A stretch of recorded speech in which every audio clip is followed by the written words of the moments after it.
જૂનાગઢ જિલ્લાના વિસાવદર તાલુકાની 27 બેસ્ટ વિસાવદર વિધાનસભાની પેટા ચૂંટણીની તૈયારીઓ શરૂ થઈ ગઈ છે. છેલ્લા 2 વર્ષથી સ્થગિત રહેલી આ ચૂંટણી પૂર્વ ધારાસભ્ય હર્ષદ રીભડિયાએ હાઈકોર્ટમાંથી પિટિશન પરત ખેંચતા શક્ય બની છે. જૂનાગઢ કલેક્ટર કચેરી ખાતે વહીવટીતંત્ર દ્વારા રાજકીય પક્ષો સાથે મહત્વપૂર્ણ બેઠક યોજાઈ. ઇન્ચાર્જ જિલ્લા ચૂંટણી અધિકારી SM ગઢવીના જણાવ્યા મુજબ આ બેઠક 6 રાજ્યમાં યોજનારી છે. 8 વિધાનસભા પેટા ચૂંટણીની પૂર્વ તૈયારીઓ ભાગ છે.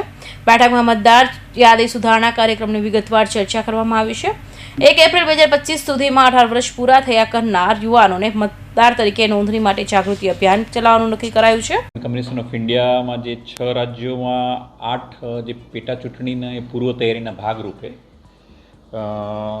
આપણે જે 87 વિસાવદર એસેમ્બલી કોન્સ્ટિટ્યુન્સી છે એમાં મુખ્યત્વે જે માન્ય રાજકીય પક્ષો સાથે આજે એક મિટિંગ એ બાબતમાં બોલાવવામાં આવી કે જે સ્પેશિયલ સમરી રિવિઝન જે કહેવાય ને સંક્ષિપ્ત સુધારણા યાદી મતદાર યાદીને અપડેશન કરવાનું હોય એમાં 1/4/2025ના રોજ જેને 18 વર્ષની ઉંમર થઈ હોય એ લોકો માટે એક ઝુંબેશનું જે ટાઈમ ટેબલ છે એનાથી અવગત કરવા માટે એમની સાથે એક મિટિંગનું આયોજન કરવામાં આવ્યું છે.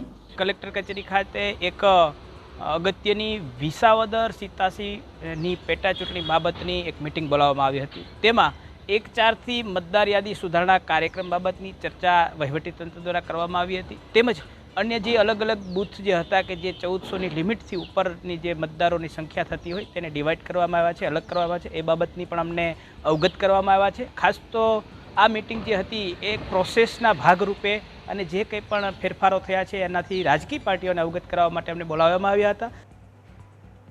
આમ આદમી પાર્ટીના પ્રદેશ સંગઠન મંત્રી રાજુ બોરખતિયાએ જણાવ્યું કે 1400થી વધુ મતદારો ધરાવતા બૂથોનું વિભાજન કરવામાં આવ્યું છે.